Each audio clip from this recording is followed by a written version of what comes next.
안녕하세요 여러분, 빨강구두입니다. 오늘은 김상훈 작가님의 느껴주면 풀려난다의 두 번째 부분을 함께 살펴보려고 합니다.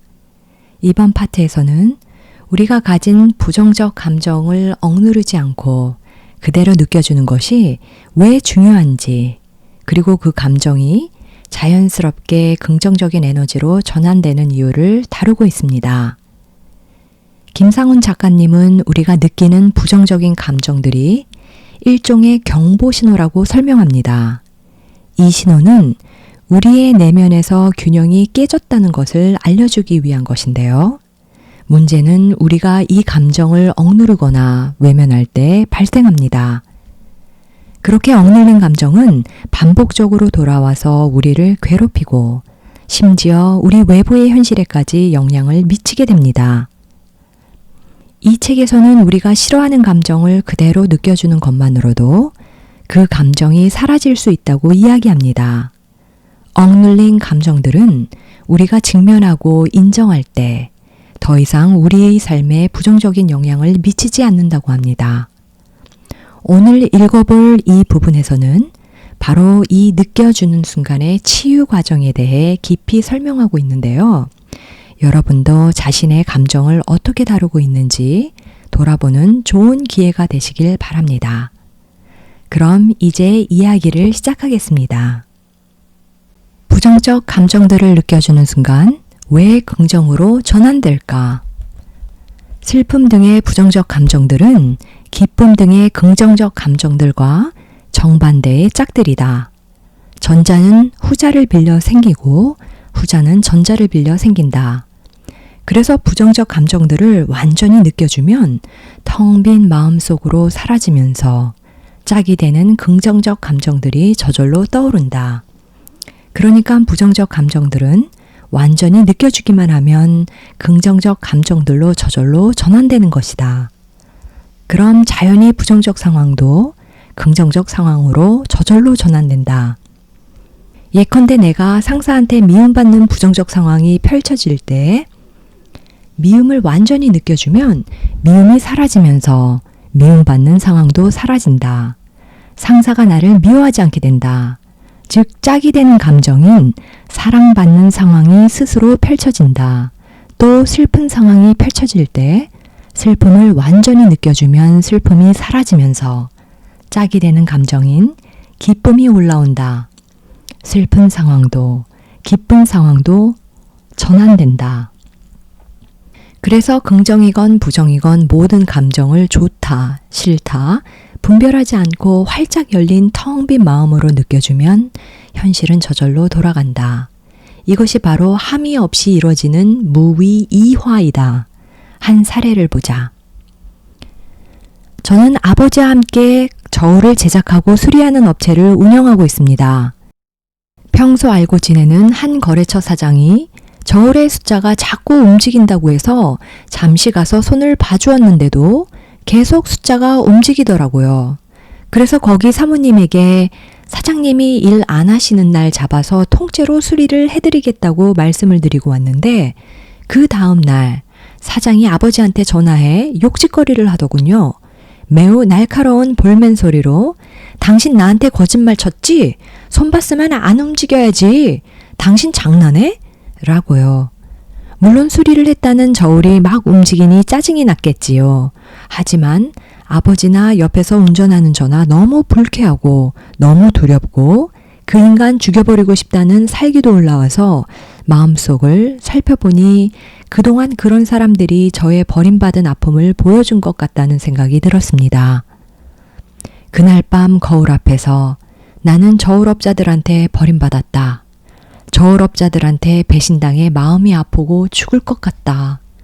돈을 빼앗긴 것 같아 마음이 찢어지고 저 인간들 죽여버리고 싶다 라고 계속 외쳤습니다. 그랬더니 거울과 제 몸이 갑자기 어둠 속으로 사라졌다가 30초 정도 지나 다시 제 모습으로 돌아왔습니다. 그로부터 한 주가 지난 지금까지 그 사람한테 한 번도 연락이 안 왔습니다. 저는 그저 거울 앞에서 상대방이 보여주는 제 숨겨진 마음을 받아들인 것뿐인데 텅 빈 마음은 정말 못하는 것이 없네요. 정말 감사한 마음뿐입니다. 해석해 드리겠습니다. 두려움과 분노 등 부정적 감정들을 거울 앞에서 느껴준 이유는 거울 앞에서 거울 속의 내 몸을 객관적으로 바라보면 나는 몸을 벗어난 관찰자의 시각을 갖게 된다. 그럼 나는 몸으로 감정들을 억누르지 않기 때문에 완전히 느껴주는 게 훨씬 쉬워진다. 이렇게 억누르지 않고 느껴주니 부정적 감정들이 사라지면서 부정적 상황은 긍정적 상황으로 저절로 전환된다. 감정들은 느껴주라고 존재하는 것이다. 그래서 억누르지 않고 올라오는 감정들을 그대로 느껴주기만 하면 부정적 감정들과 긍정적 감정들이 서로 번갈아가며 자유롭게 오르내린다. 짝이 되는 감정들이 자유롭게 오르내려야 현실도 부정과 긍정을 자유롭게 오르내린다. 나는 오르내리는 감정들에 휘둘리는 감정 덩어리가 아닌 관찰자가 된다. 롤러코스터가 곤두박질하는 게 무섭다고 곤두박질하는 롤러코스터를 묶어놓고 있으면 무서운 상황은 계속된다. 롤러코스터가 자유로이 오르내리도록 내버려둬야 롤러코스터가 오르내리는 스릴을 만끽할 수 있다. 두려움이 극대화될수록 두려움이 사라진 뒤에 즐거움도 극대화된다. 두려움이 억눌리면 즐거움도 함께 억눌린다. 우리가 부정적 감정들을 완전히 느끼지 못하는 건 현실이 진짜라고 착각하기 때문이다. 그럼 현실 속의 몸도 역시 진짜라고 착각하게 된다. 몸을 나라고 착각하면 몸의 괴로운 반응을 일으키는 부정적 감정들도 역시 나라고 착각하게 된다. 착각이 착각을 낳는다. 그래서 몸에 괴로운 반응이 일어나는 순간 나도 모르게 반사적으로 억눌러 버린다. 이렇게 억눌린 부정적 감정들은 자연히 몸과 한 덩어리가 된다. 그럼 나는 부정적 감정들을 완전히 느낄 수 없게 된다. 몸은 감정들을 감각적으로 느끼기는 하지만 받아들이지는 못하기 때문에 감정들은 몸에 도로 억눌리기를 거듭한다. 이렇게 억눌린 감정들이 쌓이고 쌓여가다 보면 몸의 기혈이 점점 막혀버려 병이 된다. 억눌린 부정적 감정들이 인격화되면 부정적 현실을 창조하기 때문에 삶 자체가 점점 고통이 된다. 감정들도 에너지의 물결이다. 에너지가 에너지를 받아들일 수 있을까? 에너지는 아무 에너지도 없는 텅 빈 마음으로 받아들여야 완전히 사라진다. 우리는 왜 영화관에 가서 가짜인 영화를 볼까? 재미있기 때문이다. 창조주도 마찬가지다. 그래서 몸을 빌려 직접 영화 속에 들어가 영화 속의 등장인물이 되는 것이다. 홀로그램 몸도 홀로그램 영화도 창조주의 현현이자 장난감들이다. 이 홀로그램 장난감들은 생각으로 움직이는 빛의 떨림이기 때문에 실제로는 존재하지 않는다. 매 순간 사라지고 생기기를 거듭하는 명멸하는 빛의 떨림일 뿐이다. 그래서 모든 홀로그램은 일정 기간의 놀이가 끝나면 반드시 창조주인 텅 빈 마음속으로 사라진다. 생겼다가 사라지는 것이 진짜일 리 없다. 그런데 홀로그램 몸을 붙들고 영화 속에 들어온 창조주인 내가 영화가 무섭다고 부정적 감정들을 완전히 느껴주지 않으면 느껴주지 않은 감정들은 무의식에 억눌려 창조주와 분리된 자아들이 되어버린다. 그럼 영화를 지켜보는 영화 밖의 창조주는 그 감정들을 느낄 수 없게 된다. 영화 밖의 나인 창조주가 영화를 감상하려면 영화 속의 내가 감정들을 긍정, 부정, 가리지 않고 완전히 느껴줘야 한다. 그래야 영화를 지켜보는 영화 밖의 창조주도 동시에 느낄 수 있게 되고 영화는 다음 장면으로 넘어간다. 거꾸로 영화 속의 내가 완전히 느껴주지 않은 영화 장면은 영화의 주인인 영화 밖의 창조주가 몇 번이고 재현시켜서라도 되돌려볼 수밖에 없다. 그렇지 않으면 영화 속에 갇힌 나는 영화를 영영 벗어나지 못한 채 고통스러운 자아로 살아가기 때문이다. 영화 속의 나는 다른 등장인물들과 서로 버리고 버림받고 뺏고 뺏기고 무시하고 무시당하고 속고 속이고 공격하고 공격받는 놀이를 한다. 놀이를 하는 동안 사랑과 미움, 기쁨과 슬픔, 행복과 불행, 희망과 절망 등 짝이 되는 감정들이 번갈아가며 오르내린다. 내가 건드리지만 않으면 오르내림이 자유롭다. 그런데 긍정과 부정은 어느 순간에 반대쪽으로 전환되는 걸까? 긍정과 부정이 서로 만나 합쳐져 제로가 되는 순간이다. 즉, 텅 빈 마음이 되는 순간 부정은 긍정으로, 긍정은 부정으로 전환된다. 왜 그럴까? 인생 영화 속에 내가 사랑의 단절을 느끼는 순간 두려움이 올라온다. 두려움으로부터 슬픔, 수치심, 불행감, 우울함, 무력감 등 부정적 감정들이 생긴다. 내가 이 부정적 감정들을 억누르지 않고 완전히 느껴주면 창조주인 텅 빈 마음 속에서 무조건적인 사랑이 흘러나온다. 무조건적인 사랑은 부정적 감정들을 무조건적으로 받아들인다. 자연히 사랑의 단절로 생긴 부정적 감정들은 무조건적인 사랑인 텅 빈 마음 속으로 완전히 사라진다.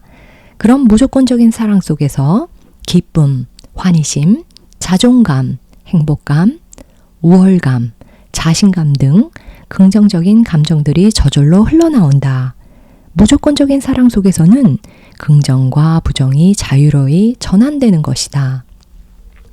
하지만 내가 부정을 억누르고 있으면 긍정과 부정이 자유로이 오르내리지 못하기 때문에 긍정으로 전환되지 못한 채 몸에 계속 쌓이게 된다. 긍정과 부정은 인생 영화 속에서나 일시적으로 존재하는 놀이의 도구들이다.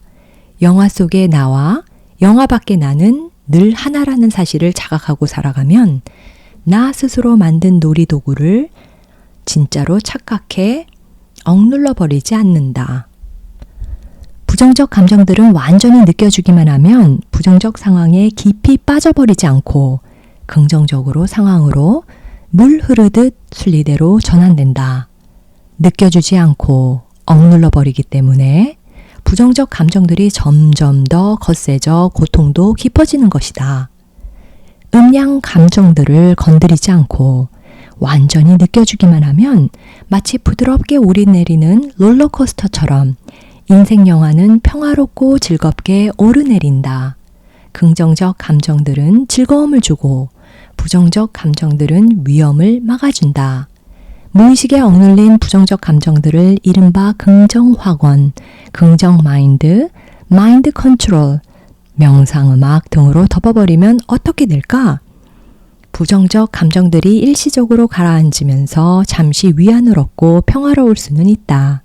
하지만 긍정을 붙잡으려 들거나 강요하다 보면 짝이 되는 부정은 무의식에 억눌려 버린다.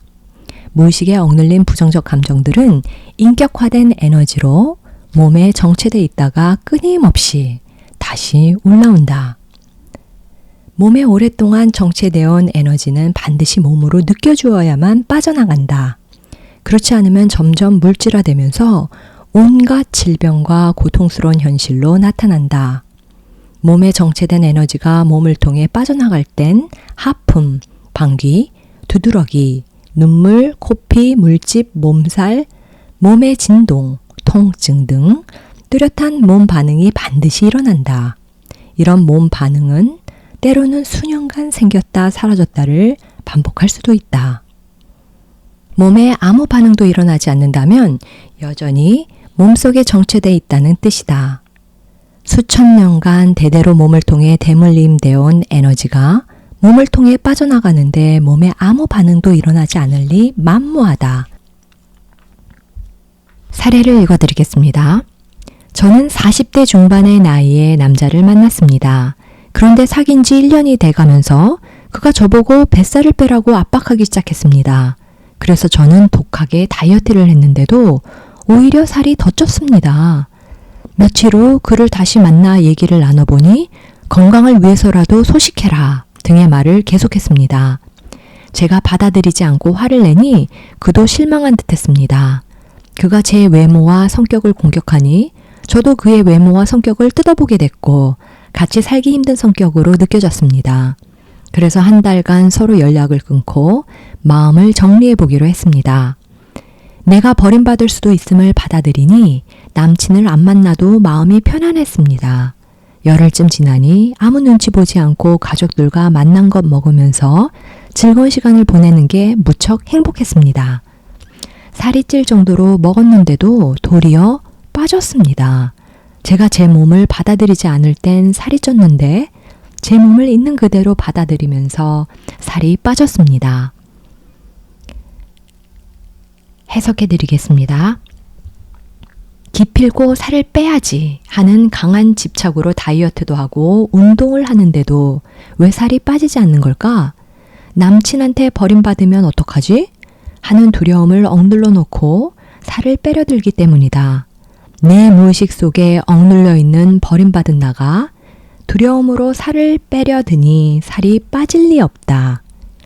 버림받은 나는 내 몸에 살을 빠지게 하는 게 아니라 오히려 살을 찌게 한다. 왜냐하면 살을 찌게 해야 나를 버림받도록 할 수 있기 때문이다. 게다가 자아는 내 몸집을 불려서 강해져야만 생존할 수 있다고 믿는다. 이렇게 자신의 존재를 인정받고 자신의 생존만을 생각하는 게 자아의 속성이다. 물론 아주 혹독한 집착으로 일시적으로 살을 뺄 수는 있다. 하지만 집착엔 부작용이 뒤따른다. 집착할수록 버림받은 두려움도 그만큼 강하게 억눌리기 때문이다. 두려움을 강하게 억눌러 놓기 위해서는 많은 에너지가 소모된다. 또한 억눌린 두려움이 몸과 마음에 큰 스트레스를 준다. 건강이 나빠질 수도 있다. 그렇게 힘들게 살을 빼고 나서 집착을 놓아버리면 어떻게 될까?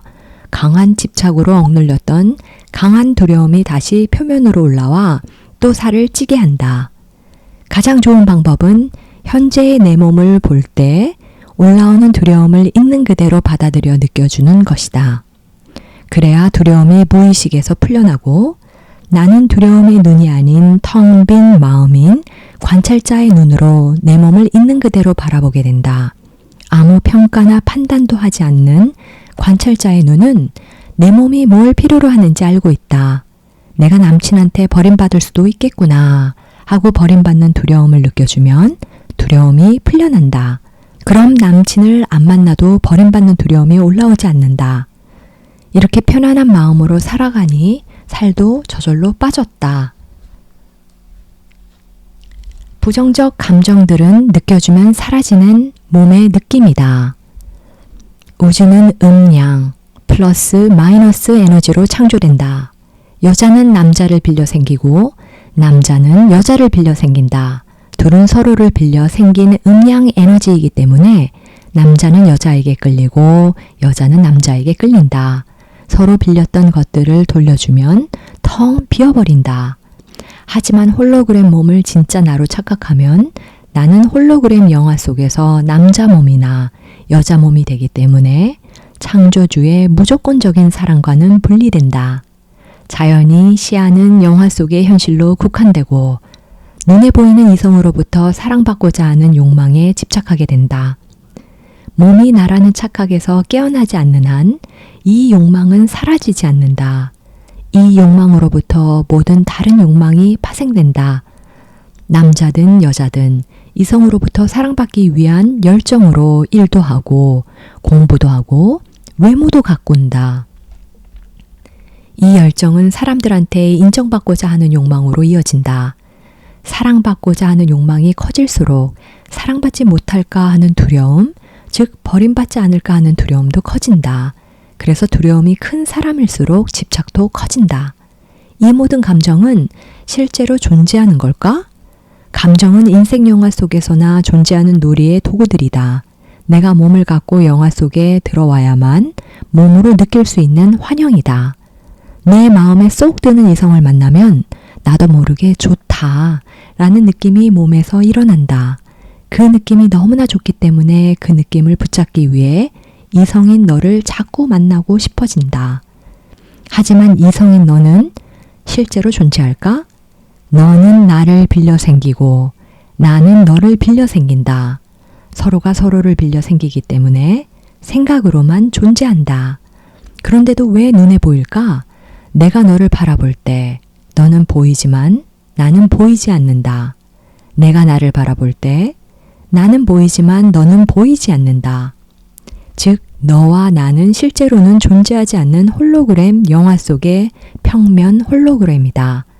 따라서 내 맘에 쏙 드는 이성인 너가 너무나 좋다는 느낌은 홀로그램인 너한테서 나오는 게 아니라 내 몸에서 일어나는 반응이다. 하지만 몸에서 좋다는 반응이 일어나면 나는 그게 너 때문에 생기는 거라 착각해 너를 붙잡고 싶어한다. 사실은 내 몸에서 일어나는 좋다는 느낌을 붙잡고 싶어 할 뿐이다. 내 몸도 역시 나라는 생각이다. 내가 나라는 생각을 붙드는 순간 나는 감정들을 느낄 수 있는 물질화된 몸이 된다.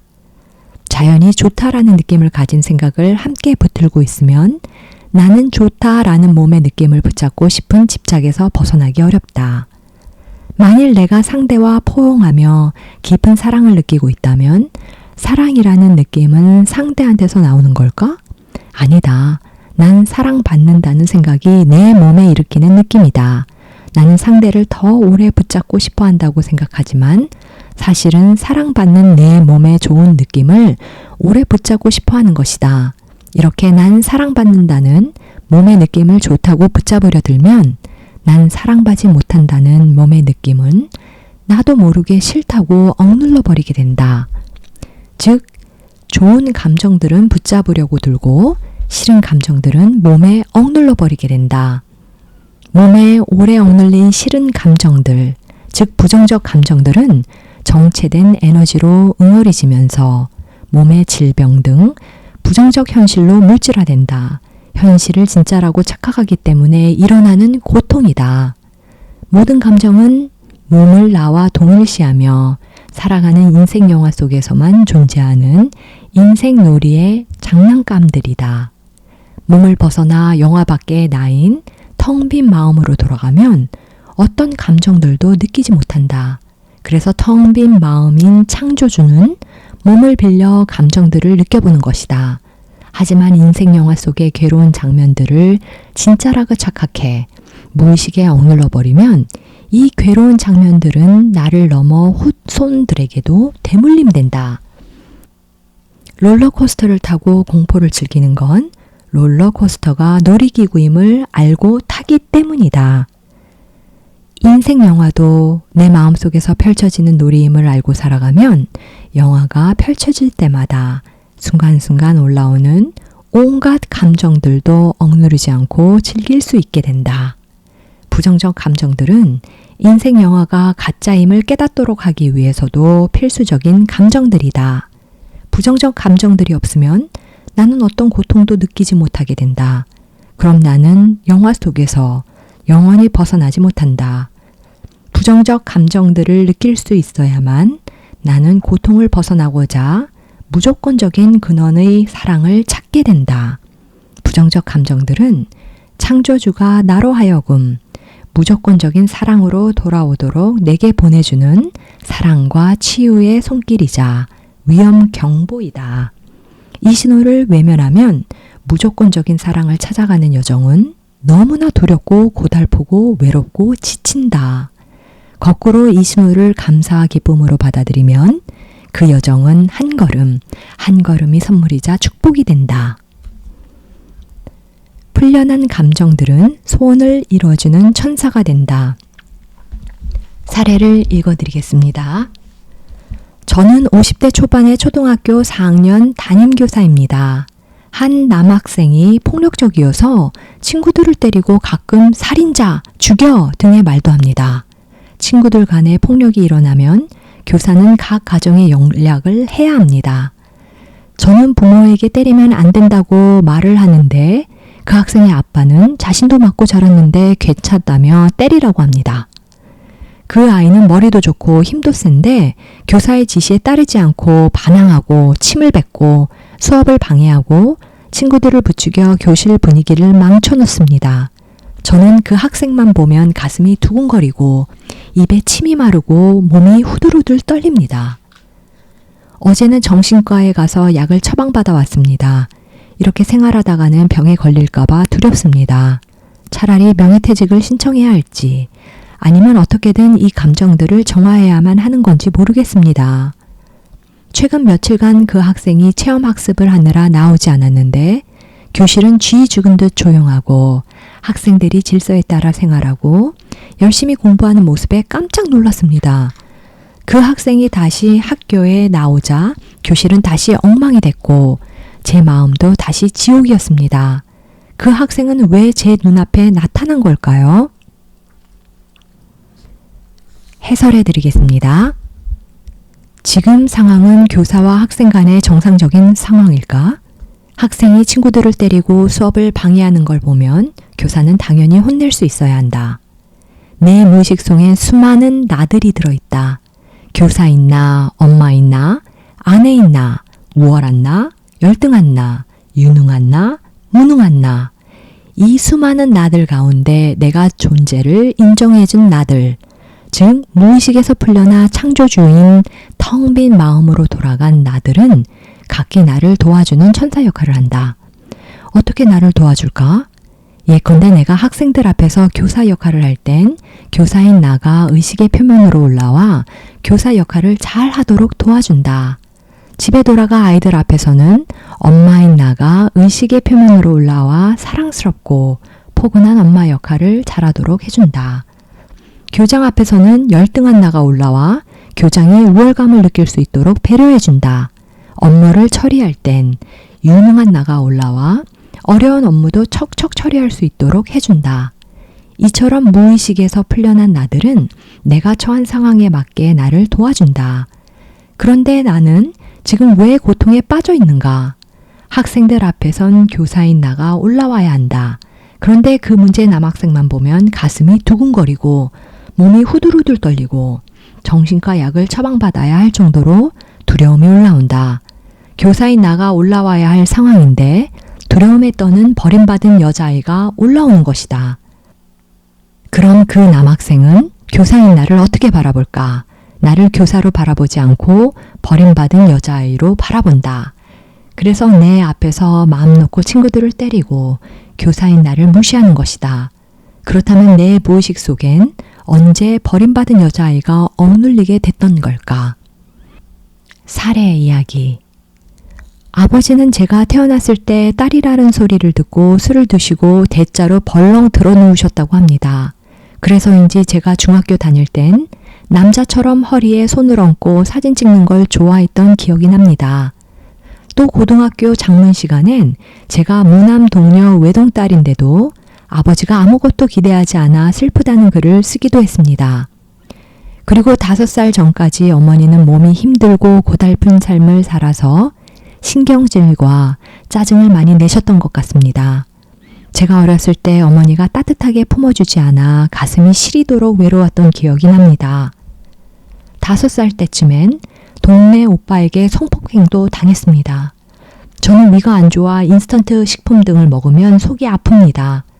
또 갱년기 증세가 12년 정도 지속되고 있는데 없어질 기미를 보이지 않습니다. 갑자기 열이 나고 등이 후끈후끈하고 심할 경우 땀도 흠뻑 흘립니다.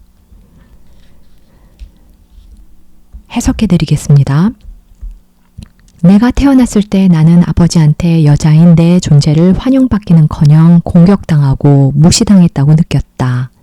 여자를 무시하는 아버지와 함께 살던 어머니도 고달픈 삶을 살았다. 공격당하고 무시당할까봐 두려움에 떠는 버림받은 여자아이가 내 무의식에 억눌리게 된 것이다. 이 여자아이는 어떤 현실을 창조하며 살아갈까? 남자들한테 공격당하고 무시당하는 현실을 창조하며 살아간다. 그래서 5살 땐 동네 남자한테 성폭행을 당하기도 했고 지금은 내가 가르치는 남학생한테 무시당하기도 한다. 여자인 내 존재에 대한 수치심이 억눌려 있다 보니 12년이 지나도 갱년기 증세가 사라지지 않고 있다. 내 존재를 수치스럽게 느끼는 버림받은 여자아이의 아픔이 몸의 아픔으로 물질화돼 올라온 것이다. 이런 고통에서 벗어나는 길은 버림받은 여자아이로 살아가는 두려움을 느껴주는 것이다. 그런 버림받은 여자아이가 무의식에서 풀려나면서 짝이 되는 사랑받는 여자아이도 함께 풀려난다. 이 짝이 되는 자아들이 풀려나 합쳐지면서 텅 빈 하나의 마음으로 돌아간다. 나는 왜 난 버림받는다는 생각을 억눌러 버림받는 여자아이가 돼버렸던 건가? 짝이 되는 난 사랑받는다는 생각을 붙들고 싶어서였다. 사랑받지 못한다고 느끼는 순간 짝이 되는 난 버림받는다는 생각을 두려움과 수치심으로 나도 모르게 무의식에 억눌러 버렸다. 그래서 나는 무의식에 갇혀버린 버림받는 어린아이가 돼버렸던 것이다. 이 자아가 나로 살아가면서 두렵고 수치스럽고 버림받는 현실을 창조한다. 하지만 무의식에서 풀려나면 짝이 되는 사랑받는 나와 다시 합쳐져 텅 빈 마음으로 돌아간다. 텅 빈 마음으로 돌아간 부정적 감정들은 어떤 역할을 할까? 부정적 상황을 막아주는 본연의 역할, 즉 위험 경보 임무를 완벽하게 수행하게 된다. 그래서 내가 원래 원하던 사랑받는 나로 살아가도록 해준다. 내 존재가 버림받는 나에서 창조주인 텅 빈 마음이 돼버렸기 때문에 내가 생각하는 것이 고스란히 현실로 나타나게 되는 것이다. 이것이 수천 년 전부터 전해져 내려오고 있는 가르침인 진공무유이다. 사례를 이야기해 드리겠습니다.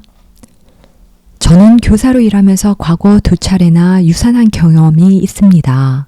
그래서 다시 임신을 확인한 뒤엔 곧바로 휴직계를 낸 뒤 집에서 쉬다가 피검사를 받아보았습니다.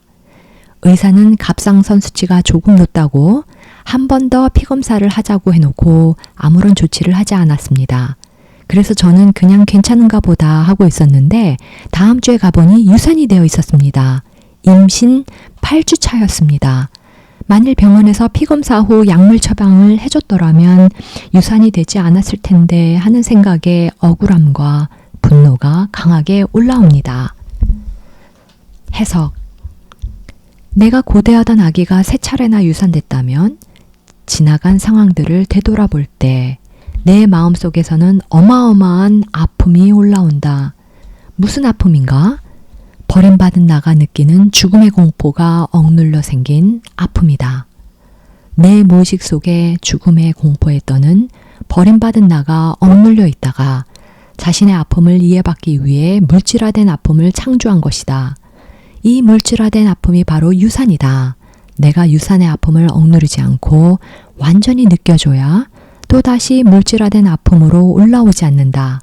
하지만 버림받은 나는 오로지 버림받지 않기 위한 일념으로 아기를 낳는데 집착한다. 아기를 낳으면 사랑받을 수 있다고 믿기 때문이다. 집착이 심해지면 살기가 된다. 죽여서라도 사랑받고 말겠다는 집착이다. 이 살기가 3차례나 태아를 유산시킨 것이다. 이 사실을 알아차리면 그동안의 집착이 한꺼번에 떨어져 나가기도 한다.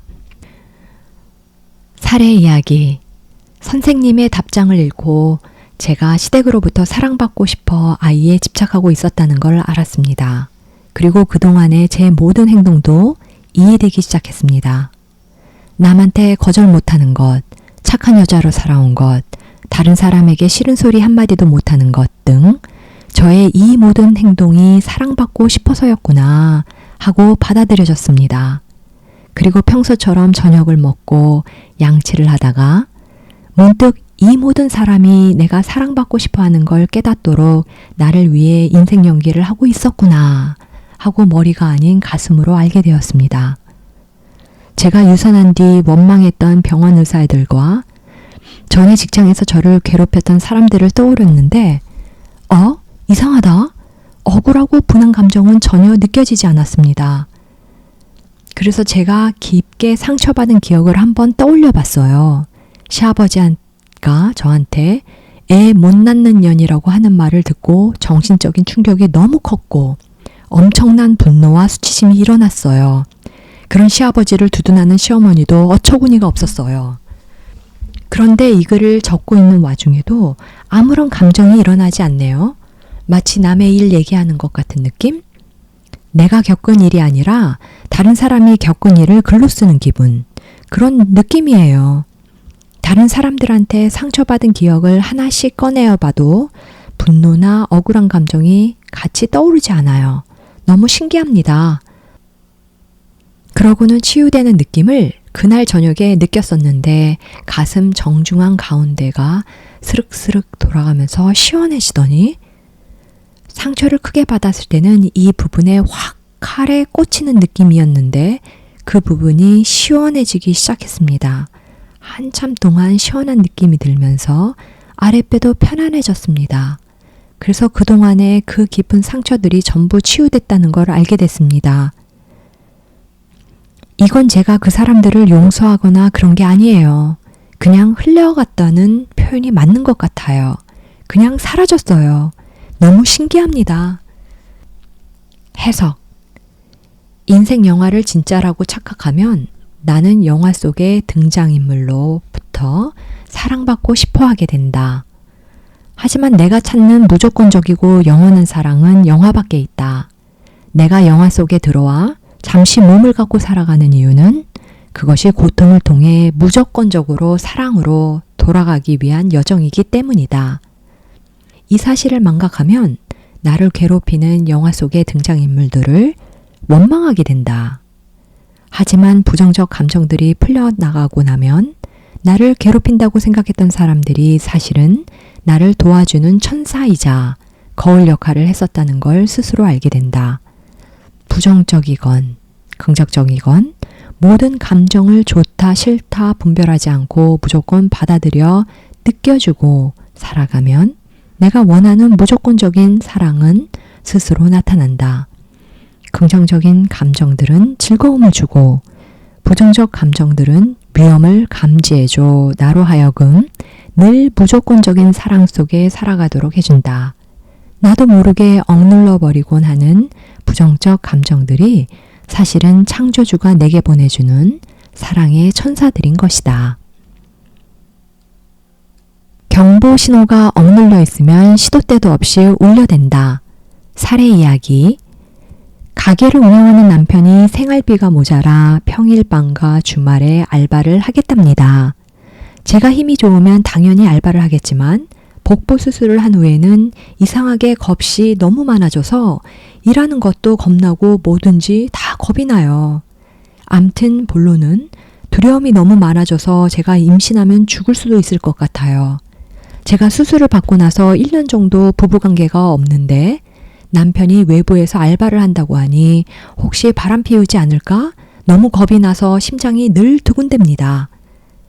저희 외할머니는 외할아버지가 바람 피워서 눈 뜨고 집을 뺏기고 우울증으로 돌아가셨고 저희 엄마는 6살 때부터 불 때워 밥을 하고 새엄마한테 맞으며 자랐어요.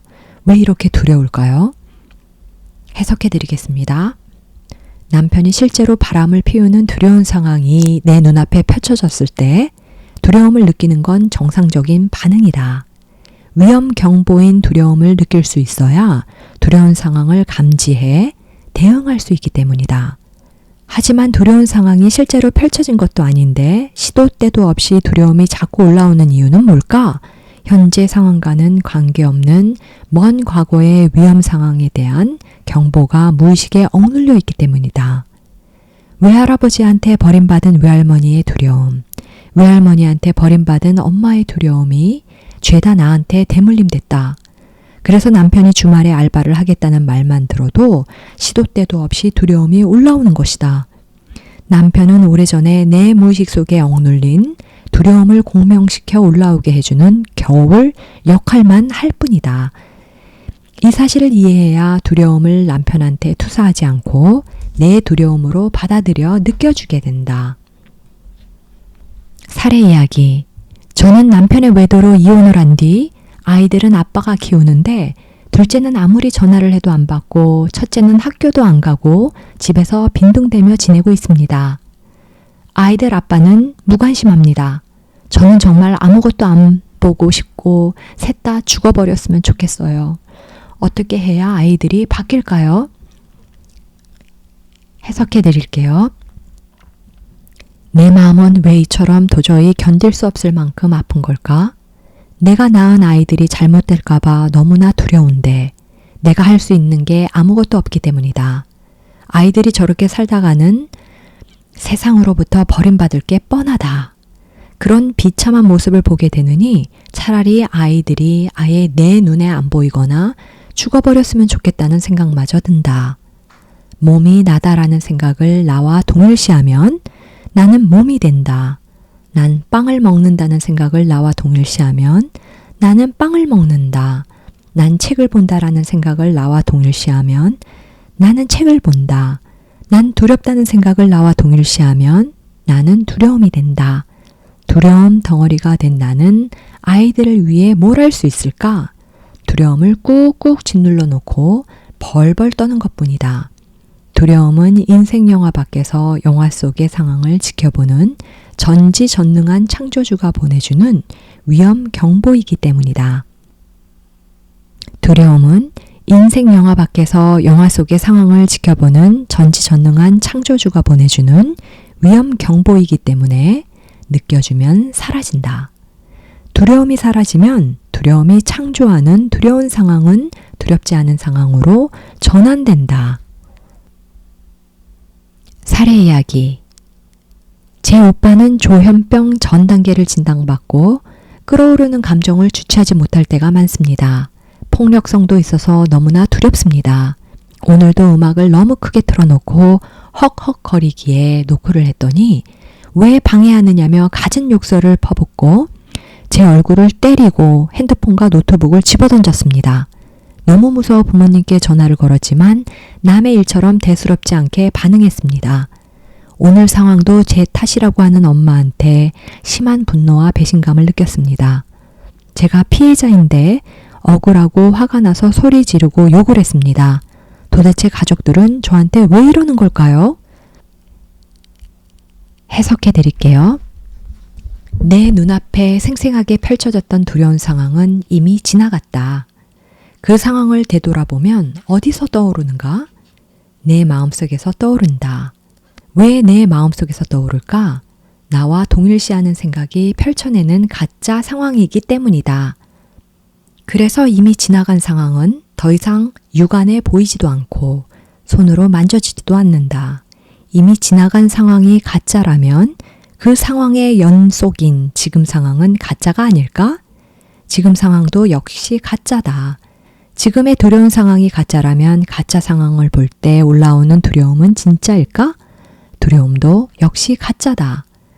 두려움은 두려운 상황을 감지해주는 위험 경보일 뿐이다. 내가 두려움을 나와 동일시해 무의식에 억눌러 북돌고 있기 때문에 두려운 상황이 자꾸 되풀이되는 것이다. 두려움이 너무 억눌리면 조현병이 된다. 조현병인 오빠의 모습은 내 무의식에 억눌려 있는 두려움을 거울처럼 보여준다.